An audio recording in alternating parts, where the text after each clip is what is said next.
On Friday night, just 3 days ago, I eased my car into the parking lot of Toby's Bar and Grill at around 7:30 p.m. The fatigue from the past 2 days in the Big Apple weighed heavily on me as I had been finalizing negotiations with a prominent international bank. The bustling city had left me drained, and the prospect of unwinding at Toby's was a welcome relief. When the day dawned, I was filled with doubt, convinced that reaching a deal was a distant dream. Yet, as the Friday meeting unfolded, it was as if the outstanding obstacles began to tumble away like a chain of dominoes, each one falling with surprising ease and precision. By the time noon rolled around, only 2 stubborn sticking points remained.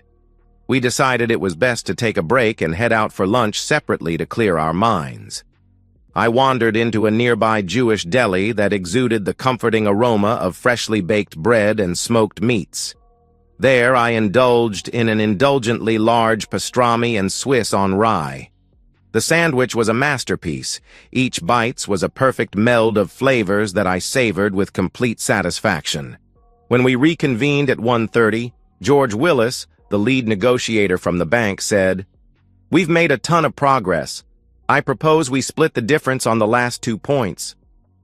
George passed a paper across the conference table, and I read what he was proposing. It most definitely wasn't splitting the difference, but was easily within the bounds of what my partners and I would accept to win this large contract. I scratched my initials on the page, and George said that he'd email a formal contract to me on Monday. After shaking hands, we all went in different directions. I went back to my hotel, packed, and checked out. I considered staying in the city for the night because my fiancée Trish was away for the weekend with her 2 older sisters. They were staying at one of Connecticut's giant Indian casinos. They planned to spend their days at the pool and spa and their evenings in the finer bars and restaurants. Instead of another night away from home, I headed to Grand Central Station and caught the Metro North train to New Haven. By 7:30, I had driven up I-91 toward Hartford and exited the highway. I was heading through the always popular downtown West Hartford. I decided to stop for dinner. I was sitting in Toby's bar area when I spotted my 2 future sisters-in-law through the bar mirror, sliding into a horseshoe-shaped table. Their husbands slid in next to them. The immediate knot in my stomach and pain that seemed to spread over every inch of my body told me that my wedding plans, exactly 8 weeks away, were in trouble. My sister-in-law should have been at the casino with Trish. After catching the bartender's eye, I said to Michael, "I need to go outside for a while. I promise I'll be back." "No problem, Chris. Do you mind if I put your drink on the shelf and open up this spot?" Michael asked as he reached for my glass. I nodded in agreement and left Toby's. I sat in my car, in the back of the parking lot, and I sketched out in my head what I needed to do. I called Trish and she answered, "Hey, love, how is the big city?" "It's the same as always. We finished up a successful negotiation and I'm heading out for dinner. I wish you were with me." "You're so sweet, Chris. I miss you too. We've had a ball all day. We lounged at the pool and sipped drinks. I have a nice head start on my wedding tan. I'm meeting my sisters in a few minutes for dinner." Trish and I talked for a bit more before exchanging "I love you" and ending the call. I checked the Find My Phone app and punched in Trish's information. I'm not sure where Trish was, but her phone was in Falmouth, Massachusetts, on the western end of Cape Cod. Damn, I thought. Trish's longtime neighbor and friend, Nick Flaherty, had a family home in Falmouth. We'd been invited there a number of times. Looking through my contact information, I found Sue Flaherty's cell phone number. I called, and after Sue answered, I said, "Hi, Sue. It's Chris Harrington." "Chris? Chris Harrington? What a nice surprise. How are the wedding plans coming along? Nick and I can't wait to be there." I responded, "To be honest, I'm not sure how the plans are coming." Sue laughed and said, "That's a typical male response." "Hey, Sue," I asked, "what are the chances that Nick is traveling this weekend?" What an odd question. Nick hardly ever has to travel over a weekend, but he is away this weekend. "What's this about?" Sue asked, with a little concern in her voice. Before I answer, let me ask you, do you have a Find Your Phone app on your phone? Sue let out an involuntary sob, and in a near whisper she said, "Not again." A minute later she continued, "He's supposed to be in Philadelphia, but the tracker shows that he's at his family's cottage." With a sad sigh, I said, "I'm sorry, Sue. Nick and Trish are together." Sue quietly cried for a number of minutes. "This isn't the first time," she admitted. "I'm going to call the jerk and tell him not to come home." "Can I ask you a favor, Sue?" When she didn't answer, I continued. "Trish isn't due home until Sunday afternoon." "It's the same with Nick." I asked. "Let's put off our confrontation until tomorrow night. In the meantime, I'm going to change the locks on my condominium door and take half the wedding money from a shared joint account. I'll be able to pack all her clothes and other personal items and put the bags in the driveway." "You're right, Chris. I'll do the same thing. Please text or call if you need someone to talk to. I'm sorry I had to call you." Sue was crying again and between sobs said, "It's not your fault, Chris." My last call was to Billy Jones, a friend and neighbor. He answered, "What's up, Topher?" "I need some help, Billy. Are you around tomorrow morning?" "My only plans are to sleep until noon, but Sally will have me up at 7. What can I do for you?" "Is there a chance that you can change the lock on my front door and the door coming in from the garage? And if you could change the code on the garage door opener, I'd appreciate it." There was a moment of silence before Billy said, "Mother Flipper! Is the wedding off? Unless I'm missing something big, Trish and I are dead and buried." "You got it, Topher. I'll head to Lowe's first thing in the morning and have everything changed by late morning. Does that work?" "You bet it does, Billy. Thanks." Feeling 20 years older, I trudged back into Toby's and walked to the bar. I was looking through the mirror at a reflection of my sisters-in-law and their husbands as Michael handed me back my bourbon. Their appetizers were being cleared by the server. I grabbed a bar stool and with my drink, I headed to my ex-future family's table. Michael called out, "Hey, Chris, you can't take the stool from the—" My furious stare cut Michael short. When I plopped the stool at the end of the table, climbed into the seat and angrily looked back and forth between Julie and Karen, the atmosphere got chilly, very quickly. "Chris, buddy, slide into the booth. We'll get you a menu," said Karen's husband, Steve. Without taking my eyes off the woman, I responded, "No thanks, Steve. I won't be staying long." I continued to silently glare at Julie and Karen until Julie's husband, Roy, asked, "What's going on, Chris's?" "Ask your wife, Roy." Roy and Steve turned toward their wives. It was easy to see that both women were scared to death. "What's going on?" Steve asked the sisters.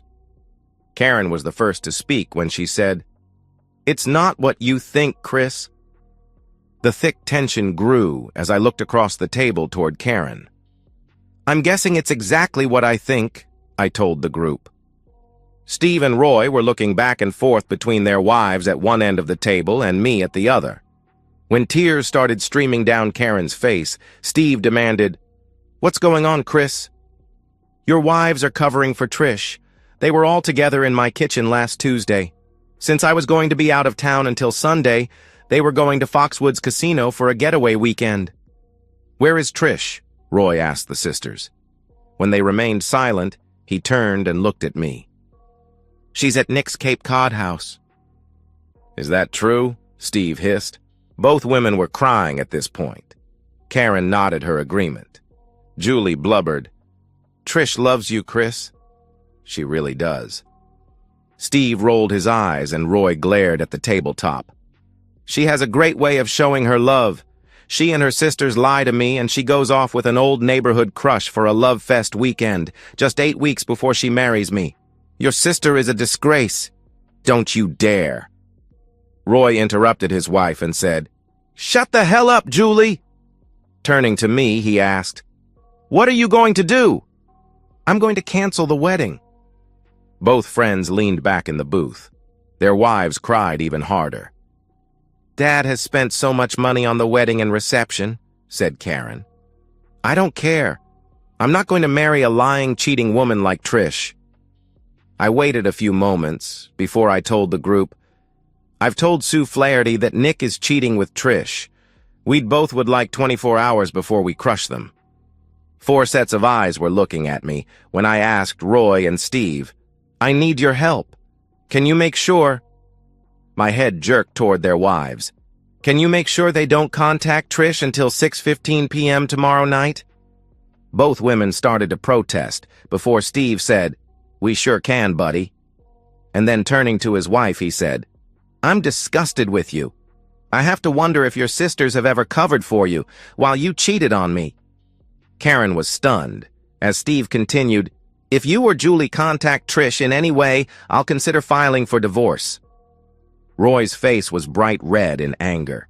His response brought a sad groan from Julie when he said, After the troubles we had at the start of our 3rd year together, I might file for divorce either way. But understand, I'll definitely file if you contact Trish. I shook both men's hands and left the restaurant. Saturday was busy. It took me several hours to remove the last evidence of Trish from our home. Instead of piling the filled garbage bags in the driveway, I rented a small storage unit and my neighbor Billy loaned me his pickup. It only took 3 trips to get all of the bags off my property. The most difficult part of the day was writing an email to our wedding guests. I worked on the email in bits and pieces throughout the day. It read, Subject, Harrington and Clark Wedding Update. Dear friends, I am currently halfway through a spectacular weekend, just 8 short weeks before my wedding day, to Trish Clark. The weekend was spectacular because I discovered that Trish had spent her weekend in another man's bed. Trish and her longtime neighbor Nick Flaherty lied to me and Nick's wife Sue. With the help of Trish's sisters, Karen and Julie, and their lies, the couple is spending this weekend together on Cape Cod. You might wonder why I think this awful behavior is spectacular. The reason is simple. I'm not married to Trish. It's much easier to cancel a wedding than to go through the agony of a divorce. This email is my official notice that I am canceling my wedding to Trish Clark. Sincerely, Christopher Harrington. I called Sue Flaherty at 5:30 on Saturday afternoon. Together, we filled in each other on the tasks that we were able to complete. Because Sue was married, her separation from Nick would be much more difficult. She was able to talk with an attorney on Saturday morning and had an appointment scheduled for Monday morning.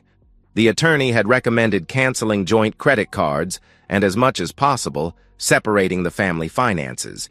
It was typical legal advice in the case of divorce.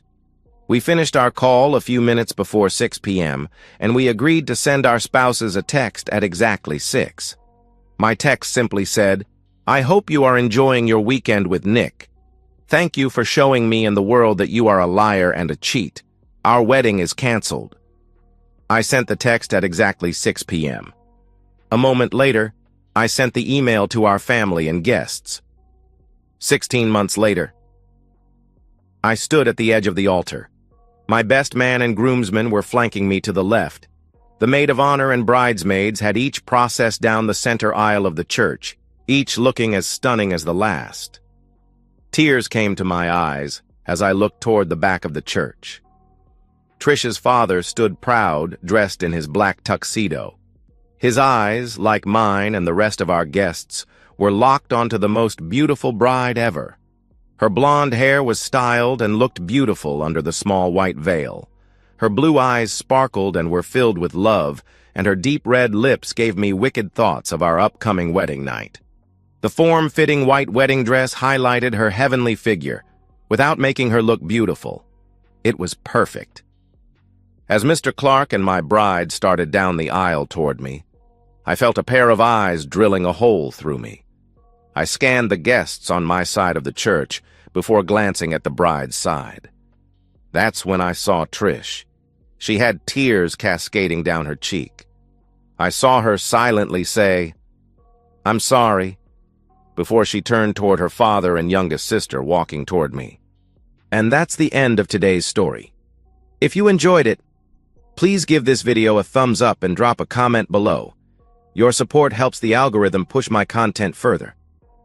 If you're new to the channel, don't forget to hit that subscribe button. It really helps me keep creating more stories for you. Thanks for watching, and I'll see you in the next one.